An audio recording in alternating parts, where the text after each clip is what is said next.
યુપીની રાયબરેલી અને અમેઠી લોકસભા બેઠક હંમેશાથી કોંગ્રેસ પરિવારનો ગઢ રહી છે।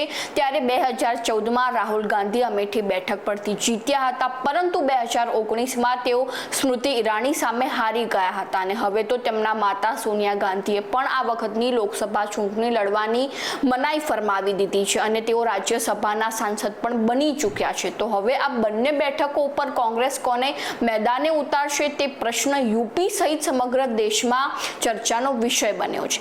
નમસ્કાર, ગુજરાત જો ટીવીની સાથે હું છું મેક્ષુ ઠક્કર। ચૂંટણીના રણ સંગ્રામમાં તમામ રાજકીય પાર્ટીઓએ પ્રચાર પ્રસાર શરૂ કરી દીધો છે અને પોતાના ઉમેદવારો પણ જાહેર કરી દીધા છે, પરંતુ સમગ્ર દેશમાં કોંગ્રેસ રાયબરેલી અને અમેઠી બેઠક પરથી કોને લડાવશે તે ચર્ચાનો વિષય બન્યો છે। જો કે કોંગ્રેસ અખિલેશ યાદવ સાથે ઉત્તર પ્રદેશમાં 80 સીટો ઉપર લોકસભા ચૂંટણી લડી રહી છે અને કોંગ્રેસ પાસે અમેઠી અને રાયબરેલી સહિત 17 સીટો છે, પરંતુ કોંગ્રેસે હજુ સુધી અમેઠી અને રાયબરેલી બેઠક ઉપરથી ઉમેદવાર જાહેર નથી કર્યા અને આ બંને સીટ કોંગ્રેસ માટે ખૂબ જ મહત્વની છે, કારણ કે વર્ષોથી અમેઠી અને રાયબરેલી બેઠક તે ગાંધી પરિવારનો ગઢ રહી છે। જો કે 2019માં રાહુલ ગાંધી અમેઠી બેઠક ઉપરથી હારી ગયા હતા।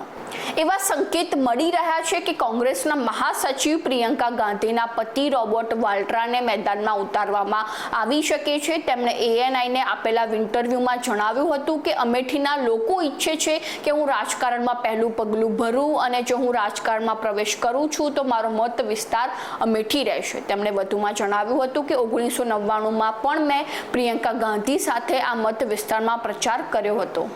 આ ઉપરાંત રોબર્ટ વાડ્રાએ સ્મૃતિ ઈરાની ઉપર નિશાન સાધતા જણાવ્યું હતું કે હવે અમેઠીના લોકોને એવું લાગી રહ્યું છે કે તેમણે 2019માં મોટી ભૂલ કરી દીધી છે, કારણ કે ભાજપના સાંસદો તેમની મુલાકાત લેવા પણ આવતા નથી।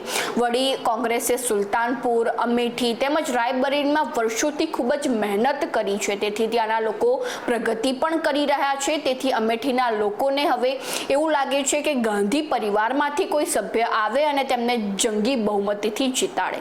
તો આવી જ નવી માહિતીને જાણવા માટે ફોલો કરો જો ટીવી મેક્ષુ ઠક્કર।